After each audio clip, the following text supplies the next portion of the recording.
This morning, Ukrainians woke up to the brutal, terrifying reality of war. President Putin has launched a horrific, unprovoked attack on their country, a sovereign nation, including missile strikes in their capital, Kiev. He has needlessly put the lives of innocent people at risk, violated Russia's international treaties, and launched the greatest threat to European stability since World War II.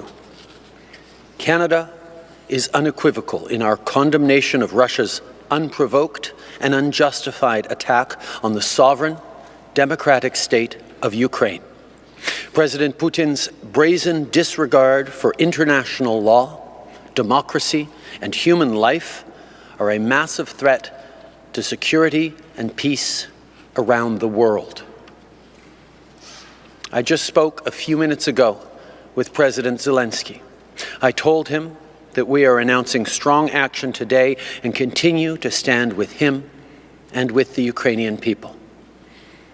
Earlier this morning, I met with G7 partners to coordinate our response. We're also working closely with NATO and our allies. Together, we have made clear that Russian violence, aggression, and violation of international law will not go unpunished.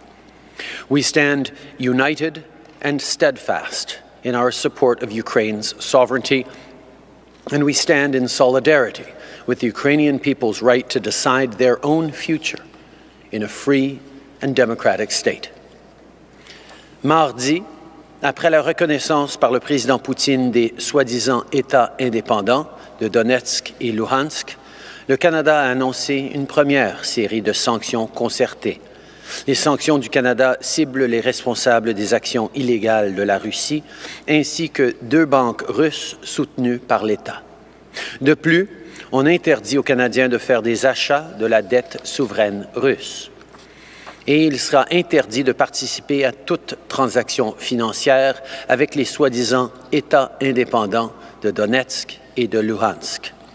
On a également annoncé le déploiement de jusqu'à 460 membres supplémentaires des forces armées canadiennes pour soutenir l'OTAN sous l'opération Réassurance afin de favoriser la paix et la sécurité en Europe. Today, in light of Russia's reckless and dangerous military strike, we are imposing further severe sanctions. These sanctions will target 58 individuals and entities, including members of the Russian elite and their family members, as well as the Wagner Group and major Russian banks, among others. We will also sanction members of the Russian Security Council, including the Defense Minister, the Finance Minister, and the Justice Minister. In addition, effective immediately, we are ceasing all export permits for Russia and cancelling existing permits. These sanctions are wide-reaching. They will impose severe costs on complicit Russian elites, and they will limit President Putin's ability to continue funding this unjustified invasion. Aujourd'hui, suite à la frappe militaire irresponsable et dangereuse de la Russie, on impose d'autres sanctions sévères. Ces sanctions ont une grande portée. Elles vont entraîner de grands coups aux élites russes ayant des liens de complicité et elles vont limiter la capacité du président Poutine à continuer de financer cette invasion injustifiée. Je veux être clair, l'attaque de la Russie contre l'Ukraine est aussi une attaque contre la démocratie, la loi internationale et la liberté. Make no mistake, Russia's attack on Ukraine is also an attack on democracy, on international law, on human rights, and on freedom. Russia's actions stand in direct opposition to the democratic principles that generations of Canadians have fought to protect. Democracies and democratic leaders everywhere must come together to defend these principles and stand firmly against authoritarianism. Russia must immediately cease all hostile actions against Ukraine and withdraw all military and proxy forces from the country. Ukraine's sovereignty and territorial integrity must be respected, and the Ukrainian people, like all people, must be free to determine their own future. I want to be clear. Our quarrel is not with the people of Russia. It is with President Putin and Russian leadership that has enabled and supported this further invasion of Ukraine. La vérité, c'est que la Russie viole la souveraineté de l'Ukraine depuis des années. En 2014, elle a annexé illégalement la Crimée.